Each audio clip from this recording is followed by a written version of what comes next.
everyone, it's been a couple of days, but I finally have my transmission jack. Now, before I try to bolt the AW4 to my BEW TDI, I do need to install a couple of bushings into this adapter plate.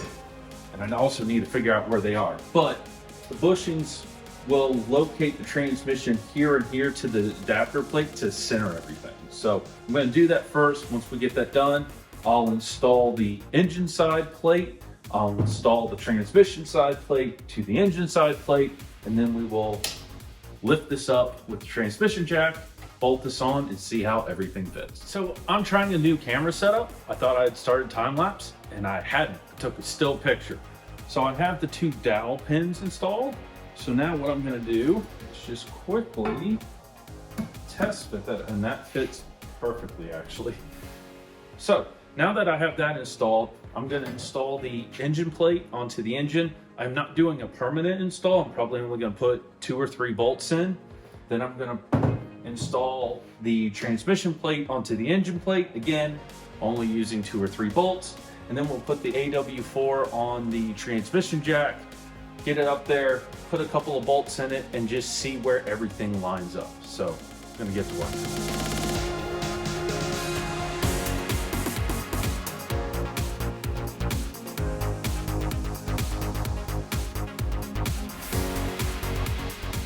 All right, I have the transmission on.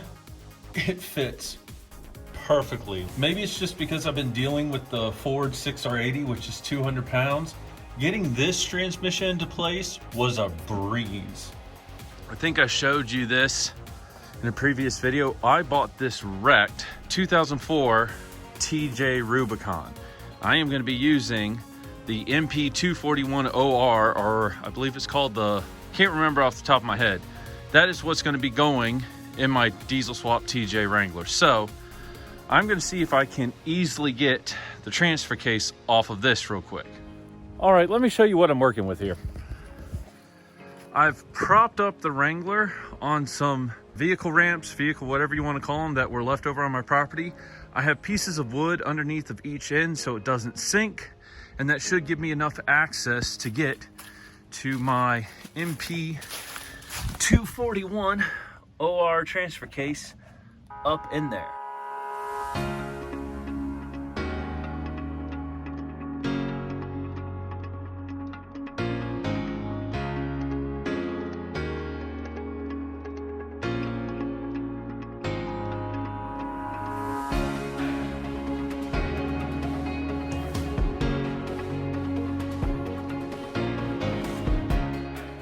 I'm going to take a break for a little while. Even though that was probably around 45 seconds of time lapse, if I had to guess, it has been well over 3 hours, including all the time to get that Rubicon up in the air on those vehicle ramps, get the transfer case out, and to get everything put back together and the vehicle back down. So the other thing is it's really humid here today. Not all that hot, but humid, and I am just soaked. So I'm going to take a break, probably get on some clean clothes, and I'll be back at this in a little while.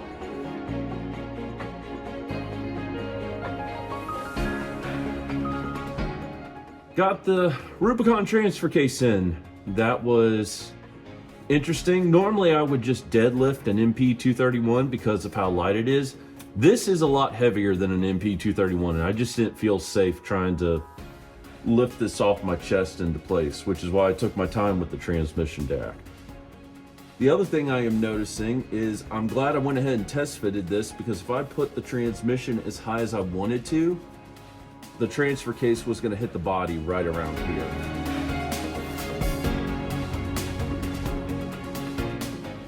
One of the things I am realizing is I am really close to my body right there. That is the tightest corner of all of this. I have inches of clearance above my transmission. That's fine. And the top of the transfer case. And I found in my shop a clocking ring. And what I'm wondering is, if I take the transfer case off and clock it down ever so slightly, I wonder if I can raise everything up. But I also need to be careful here. I got my NP241OR transfer case out. This is the clocking ring I have for it. I did just realize or learn that these go on a very specific way. This is not 6 bolts all at the same distance. Now, when I removed the Rubicon transfer case, that stud came out, which is kind of good because it allowed me to figure out how this actually worked. I bought this whole setup for a different transfer case. So what I'm going to spend the next little while doing is removing all these studs and replacing them with these bolts here. I'm going to play around with this and see how it does. What I'm about to do is remove all these other studs.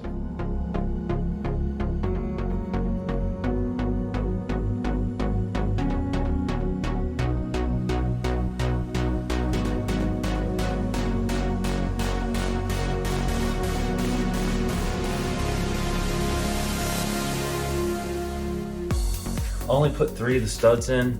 That's more enough to hold it in place while I test fit.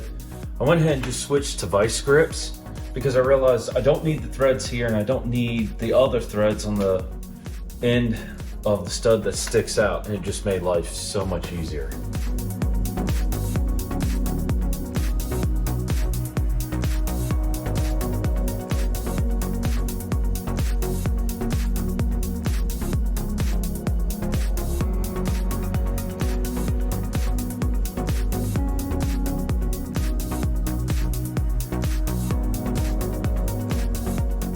Clocking this is absolutely what I have to do to get all of this working. The irony in all of this, I need to clock at 5 degrees, not 10. Why? Because the output flange at 10 degrees is going to hit my cross member. So I'm going to take this off.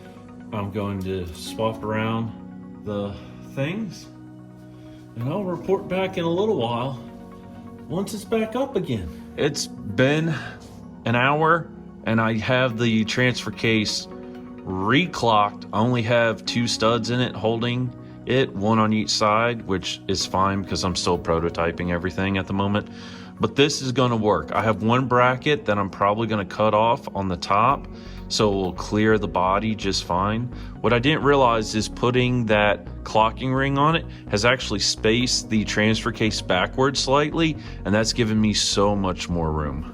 All right, everyone, that's all I have. That's all the time I have. I had big plans and ambitions, and sometimes when you're working on a project like this, things just do not go as you expect, and that was completely the case with the whole cross member. I haven't even built the cross member, but I'm now to the point where I have the clearance and the packaging of the transmission and the NP241OR transfer case where I will be able to make the cross member. So I will be doing that next time. Anyway, thank you so much for watching, and I'll see you again sometime soon.